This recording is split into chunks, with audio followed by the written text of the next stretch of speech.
接下来请收看中嘉新闻。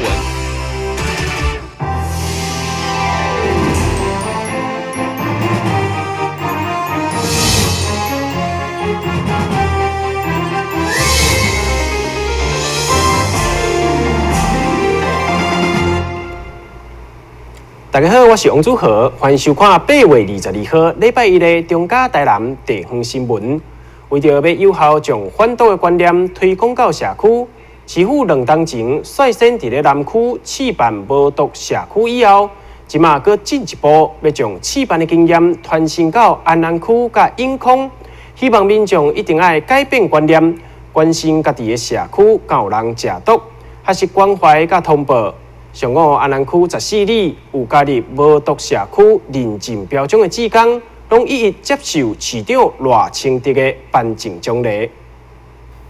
毒品防治本来就是一场长期抗战甲全面的责任，所以市府毒品危害防治中心日前伫安南区公所、国里甲各社区发展协会等意见领袖的努力，总共完成14里680人的宣导。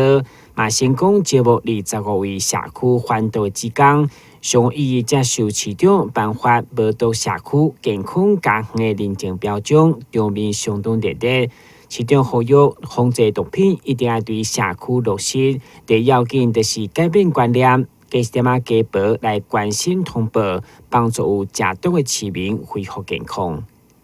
但是咱若无互政府知影，无互政府甲帮忙。我看问题愈来愈大，所以我讲第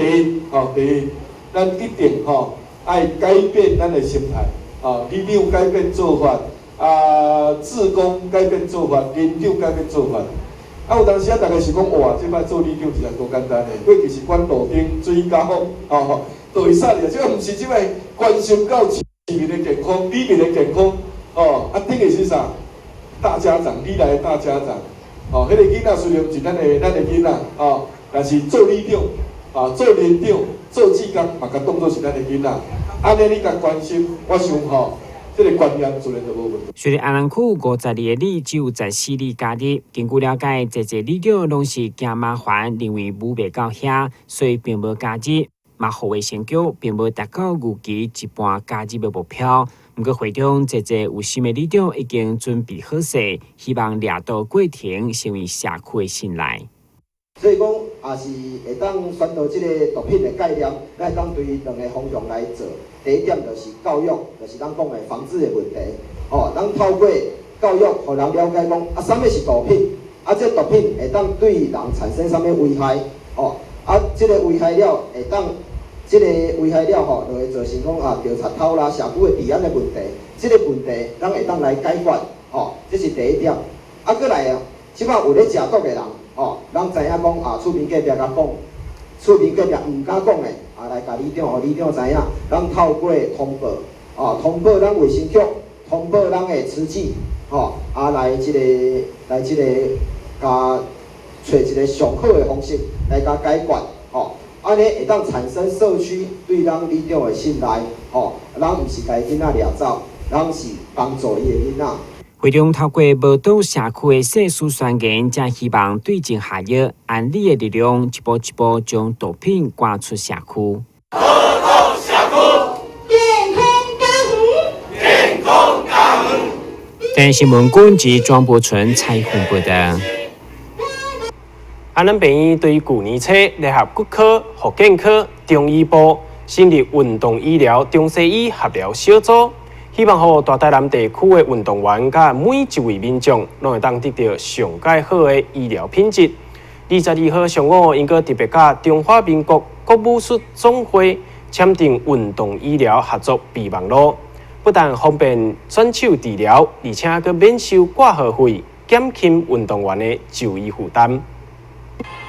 武术选手的身体因为长期过度使用，接近比赛的时阵，佮爱密集的训练，造成慢性痛痛、酸痛，也则是疲劳，影响比赛表现。对此，中华民国国武术总会佮安南病院签订运动医疗合作备忘录，由病院运动医学中西医合疗小组，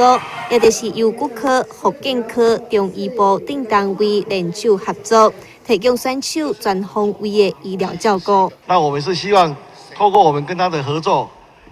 我们医院可以提供这个武士总会各位同仁在我们医院就医的一些方便，然后也希望大家尽量利用我们这个医疗单位给大家的一些这个方便，然后尽量的能够为国争光。很希望一直以来，因为我们是国家栽培培训选手的一个窗口，很需要这方面的医疗啊来协助我们，因为我们选手也是很辛苦哈，亚运项目也是其中的我们应该要竞争的一个项目。那我们未来现在有一个亚锦赛哈，在桃园举行，也因为要配合台北市大运，我们也是一个选办项目。正式的选办项目，那么我们亚锦赛也是世大运的测试项目，所以我们未来9月1号到9月5号哈，又到桃园巨蛋举行，有5天的赛程，所以我们最近也比较忙，也比较匆促。那么我们安南医院的合约是来的是时候哈，我们这边也有我们中华国术总会的一个潜力选手的培训都在台南。那么我们希望未来不管是潜力选手或是国手我们的基层单位在台南都有一个很好的医疗的环境。针对运动所造成的伤害，安南病院中医会当提供电疗、针灸以及推拿等等的疗法来进行改善，而且甲安南病院签约的运动协会，也即是学校的选手甲教练免收挂号费，会当减轻运动员的就医负担，守护因的健康。台新闻站上王子豪采访报道。又搁到了要开学的时刻。台南市员董炳娥考量到清寒家庭会有文具欠缺的问题，特别购买了500份的熊本熊文具组，要送给北区中家修理好的学童，鼓励因认真读册。现场除了送笔活动以外，也可以提供饮料甲点心，予民众享用。也搁有神秘的小礼物摸彩活动，要予前来参与的民众有食阁有掠。暑假将要结束。为了让弱势孩童会当有文具用品使用，欢欢喜喜的开学，台南市议员董品娥发送了900支熊本熊的自动鉛笔给学童，帮助经济困难的弱势家庭，让现场家长甲小朋友都非常甘心。我希望说，今天送给你小朋友你们要有目标你们要认真你们因为你们的父母都是很辛苦的然后借此来鼓励我们这些小朋友让他们努力向上不要因为家里贫穷而感到自卑甚至放弃自己我觉得这样会造成社会问题那所以今天办这个活动最主要就是要帮助这些弱势的小朋友，顺便来鼓励他们只要你肯认真只要你肯努力你可以在你的专业的领域上，不管你有什么样的兴趣读书也好或者说你其他的领域，体育啊或者说艺术啊，或是说文化啊、运动啊有你的专业领域会闯出一片天所以不要因为你现在的家庭比较贫穷，你就放弃自己你就灰心丧志这个活动最主要是要这个意义在这边。除了发送熊本熊的自动鉛筆以外，市长赖清德嘛到场徛台，为小朋友抽出熊本熊的大奖，鼓励弱势孩童用功读册。那么由这个活动，咱会当充分看出几点啦第一，唐议员呢，伊是日本留学的这个留学生啦转来台湾了后，无论是伫咧倒一个所在打拼，一直对日本的交流拢一直做关心。那么这一边呢，唐议员和阮大家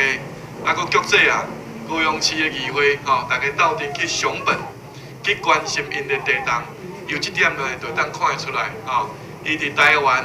咧打拼，同时呢，有也加强日本和台湾中间的交流。那么第二呢，伊虽然是去日本去关心日本的地动，但是呢，伊心肝毋那搁咧想台南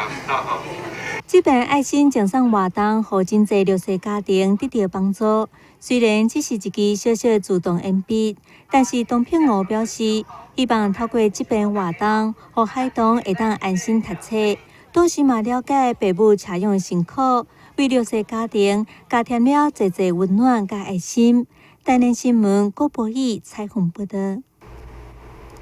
台南市心智障碍关顾协会负责的展艺烘焙坊，往年中秋节拢上少有5000阿嬷的礼阿嬷订单，不过今年到目前为止，煞无到50个有订。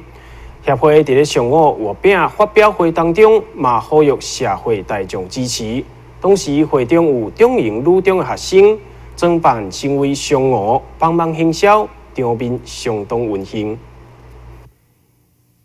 展艺烘焙坊的成立，就是要帮助这群心智障碍者透过教育训练，会当有就业机会，肯定自我价值。根据了解，因为中秋节该中心所制作相关月饼礼盒销售已经占年度收入的3成，也就是讲，只要中秋卖了好，今年度因的营运都无问题。不过，因为到目前为止订单甲去年同期比较起来无到5成，嘛，互中心相当紧张。上午再次对外呼吁企业，或者是个人要送礼，会当选择兼顾健康美味甲爱心的中秋礼盒。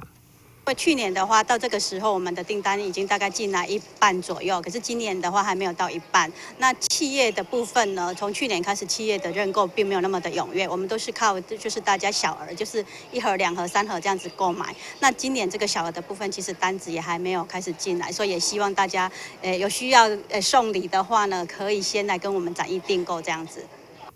伫总干事背后，这群装扮嫦娥的，则是中营女中美容科高三学生，除了展现整体造型的专业功力，而且人水和爱心，结合马道科的学生来做秀，希望为展艺的月饼行销尽一份心力。我们今年特别用这个嫦娥的造型，那希望大家可以一起帮忙购买这个礼盒。中营女中除了美容科学生以外，餐饮科嘛主动联系劳工局，安排学生进驻中心1礼拜来到3天。老师表示，学生拢欢喜甲，甘愿牺牲暑假来发挥因所学的，可以当帮助弱势。就是中秋节快到啦，然后刚好学校有这个活动，让我们来这边帮忙，然后就觉得很开心，可以来这边发挥自己平常所学的东西，然后跟他们一起来做东西。这样子，对啊。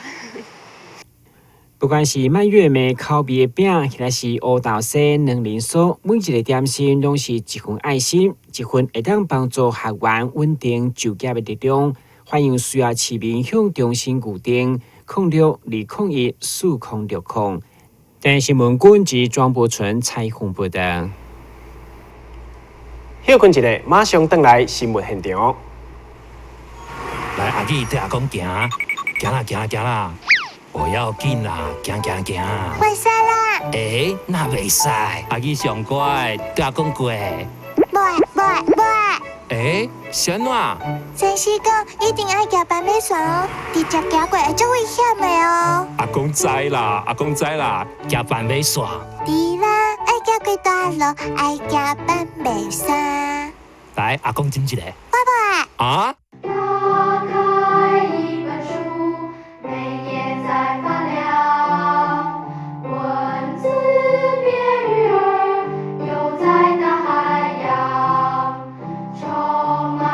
欢迎你和我一起来收看《非读不可》，台南爱读册。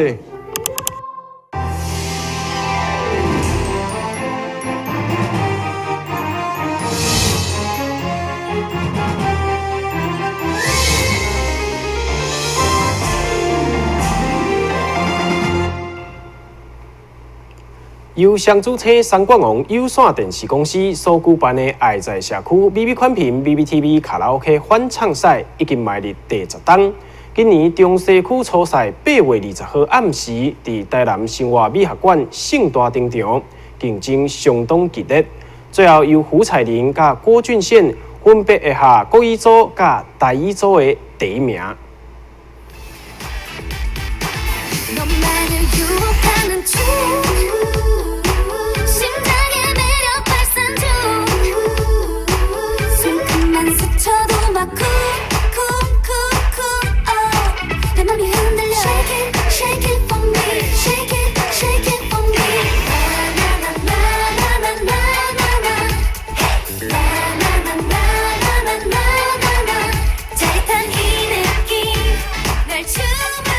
UBBQ 天津活泼的节目的带动之下，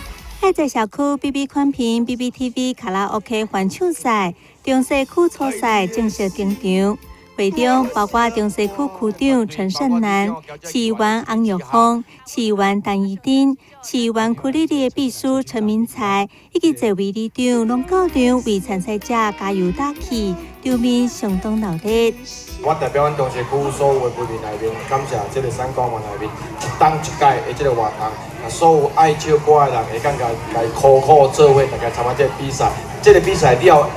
还有决赛。决赛，所以因是风尘奔赴，伫台湾的台市，这所有的6区办了的时阵，还佫有一个决赛，这里遮代表阮这个所有公所，包括咱所有里民来做个多谢。中西区初赛当中，除了吸引侪少数报名民众，嘛有历届参赛者，及入选前3名歌手，嘛拢再次同台比拼。高一组甲大一组总共45位参赛者竞争激烈。主办单位表示，这场比赛除了要让民众欣赏到好的声音，会中也有有奖征答摕好礼，抽液晶电视大奖以及免费食冰机，会当讲是有食阁有掠。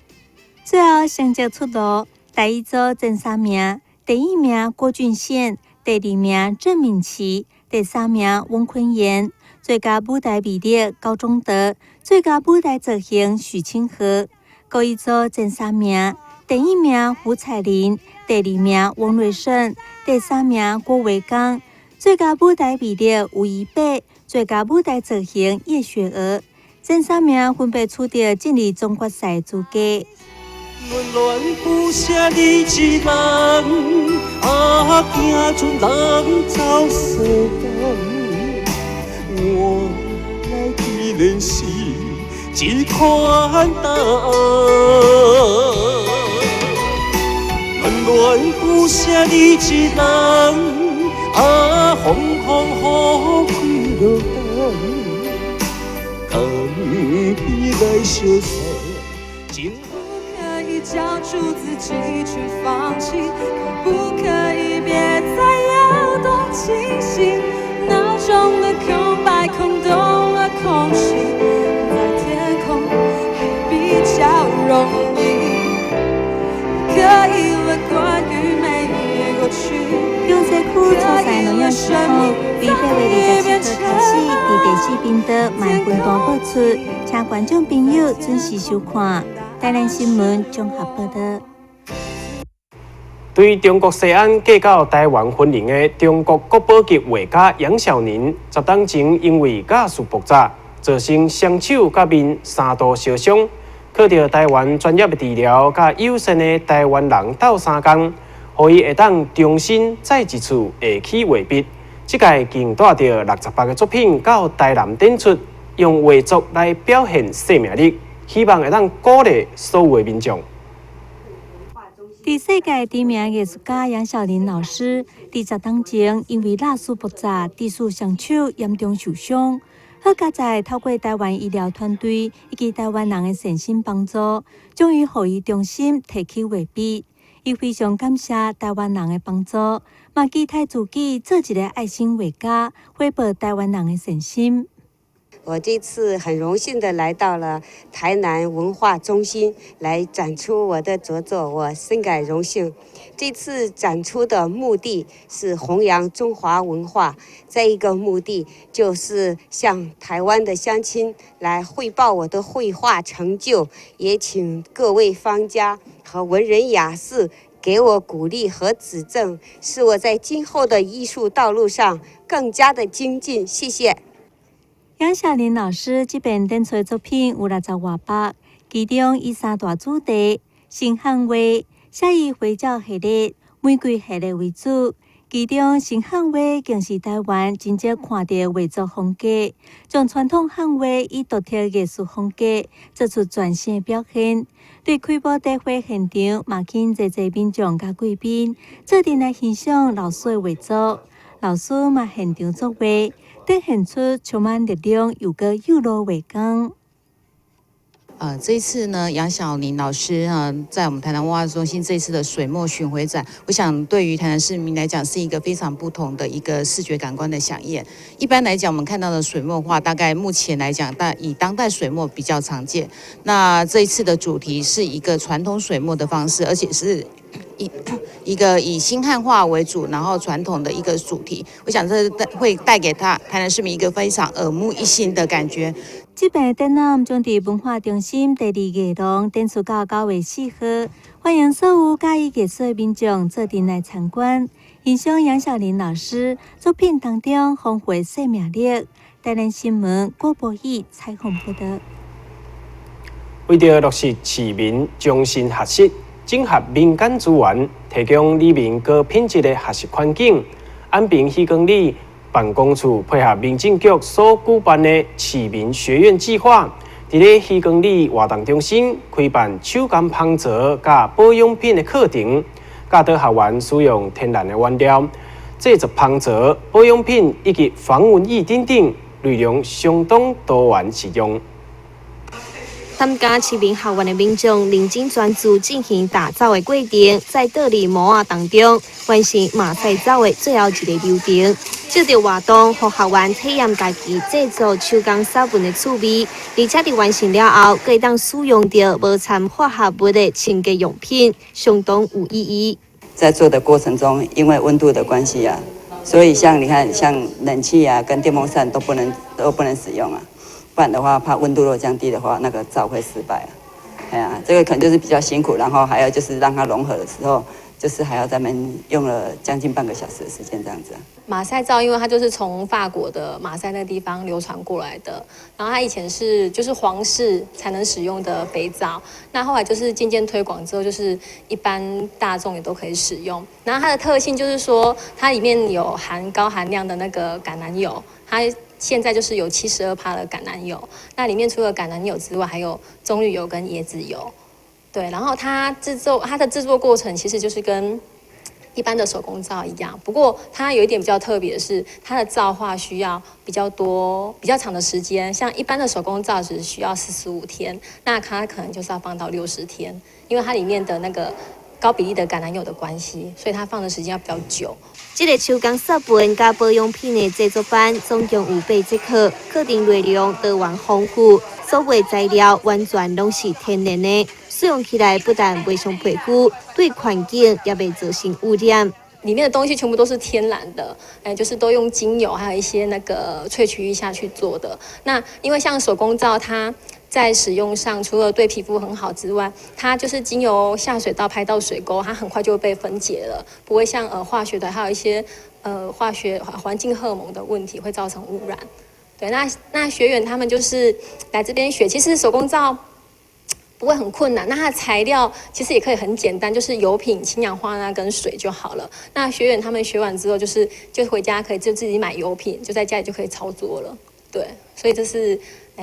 很适合全民一起来学习的一个活动。透过市民校园的计划，有活化里活动中心，而且也鼓励每一个年龄层的市民朋友做伙参与课程，达到终身学习的目的。但是文家山王子豪采访报道。鼻仔过敏、感冒或者是鼻窦炎的症头，拢真共款，定定会互民众分袂清楚。医师表示，若是出现鼻仔塌掉的、面部痛痛的症头，持续超过12礼拜，就真有可能是慢性鼻窦炎。除了透过药物甲手术治疗以外，嘛爱定期喷药啊，才会当避免慢性鼻窦炎一再发作。治疗慢性鼻窦炎，首先需要进行药物治疗，若是效果无好，再考虑手术，借此重新建立鼻窦的引流管道。而且伫手术后，上好也爱规律的喷药啊，以及洗鼻啊，才会当避免再次发作。慢性鼻窦炎的病患，因为本身黏膜上皮啊，鼻纤毛的机制本身功能不是很正常。所以一部分呢是透过用鼻冲洗的方式来取代鼻纤毛摆动的功能。那一方面，鼻类固醇喷剂呢可以减少这鼻腔、鼻黏膜发炎细胞的浸润，改善发炎的症状。这是主要就是鼻喷剂，还有使用这个洗鼻子的目的所在。医师指出，民众会当选择用冲洗盐，或者是生理食盐水，用30度到35度之间的温度进行冲洗，而且维持一天固定洗2摆的习惯，这会当达到预防的效果。我们比较常见的市面比较常见是用水洗式的洗鼻器，有的是长得像茶壶一样，有的是像瓶子。那冲洗式的洗鼻器，它一般除菌清洁的效果比较好。那洗鼻子的话，术后手术的病患的话，一天洗3、4次都没关系。那正常状况下，一天大概洗个1、2次左右。那洗完鼻子之后，再开始使用这个鼻喷剂的药物。医师强调，慢性鼻窦炎的症头甲感冒真相同，民众若是无注意，真容易会延误就医，可能会引起脑部各种的并发症，千万要小心。台新闻嘉山王子豪采访报道。新闻的最后，赶快来关心气象。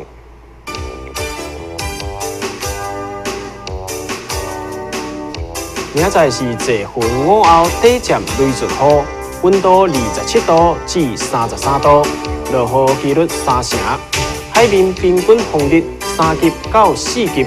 上大阵风8级。感谢你收看8月22号礼拜一的中嘉台南地方新闻，我是王祖和，咱再会。